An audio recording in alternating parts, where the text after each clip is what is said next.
Examine the success of any titan of industry, whether it be Carnegie and his mountains of steel, or Rockefeller and his sea of oil, and you will find a coveted green commodity fueling their industry: money.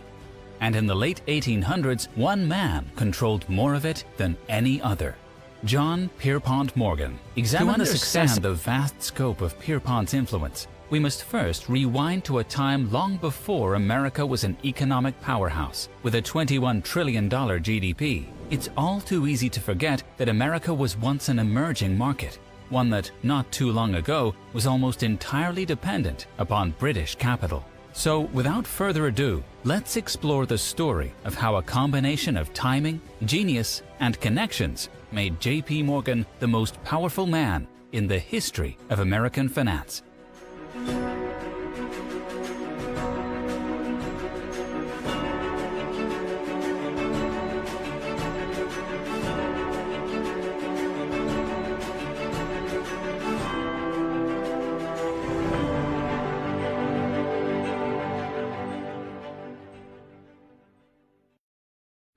This episode of American Titan would not have been possible if it wasn't for our friends at Acorns, an investment app that automatically rounds up your credit and debit card transactions to the nearest whole dollar and then auto-invests that spare change for you into a diversified portfolio. Stay tuned until the very end to learn more, or sign up now and claim your sign-up bonus of $5 by going to acorns.com/BC. The link is on screen now and in the video description below. Typically, we begin someone's life story at birth, but the story of J.P. Morgan cannot be told without mentioning the influential family that brought him up.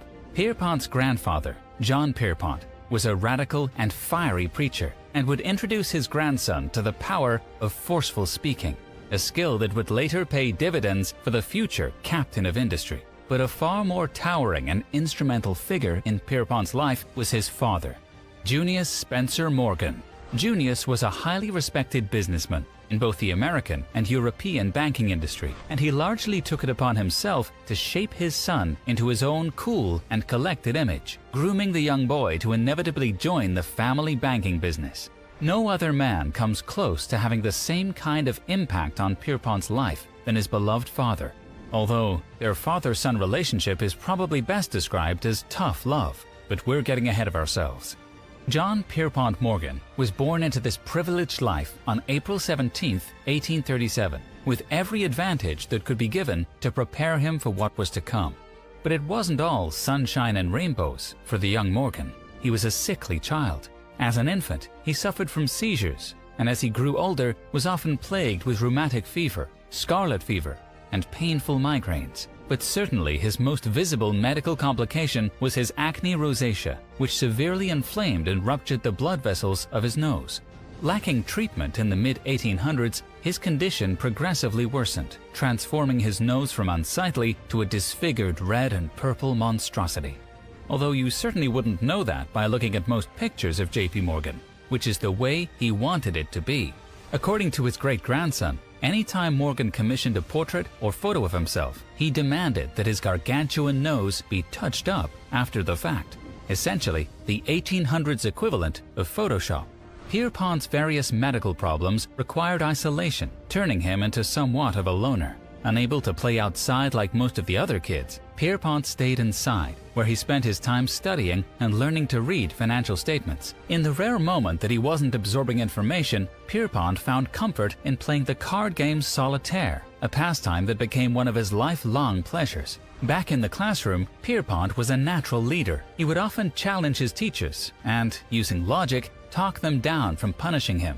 As he went through school, his leadership skills caught the eye of his seemingly impossible-to-please father, Junius, who would focus his energies on helping Pierpont cultivate his promising potential for the business world. Influenced by his father's success, Pierpont became fascinated with successful men and made a habit of collecting autographs from presidents and other famous figures. His fascination with powerful leaders led him to write a school essay on Napoleon Bonaparte. And although his parents tried to introduce him to American heroes, Pierpont was solely impressed with Napoleon and heavily inspired by the general's insatiable appetite for global power, an idea that struck a chord with the future leader.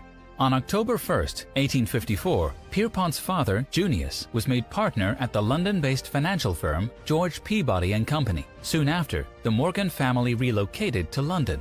But Pierpont, then just 17, wouldn't be staying very long. Concerned about his son's mood swings and hot temper, Junius sought to instill principles of discipline and responsibility. Wanting only the best for Pierpont, Junius sent him to the Institut Selig, a Swiss boarding school on Lake Geneva, 600 miles away. It wouldn't be his first time far apart from his family. When he was only 15, Junius sent Pierpont to the remote islands of the Azores to help him recover from rheumatic fever. Alone, all by himself, he'd spend an entire year recovering from his illness. Perhaps this was part of his father's unique parenting plan to help toughen Pierpont, helping the boy to become independent. After school, Pierpont began his career on Wall Street, aiming to profit from the lucrative emerging American market. With the help of his father, Pierpont secured a starting position as an unpaid clerk with a small banking firm in New York. One of his chief responsibilities was providing overseas intelligence to his father in London, sending the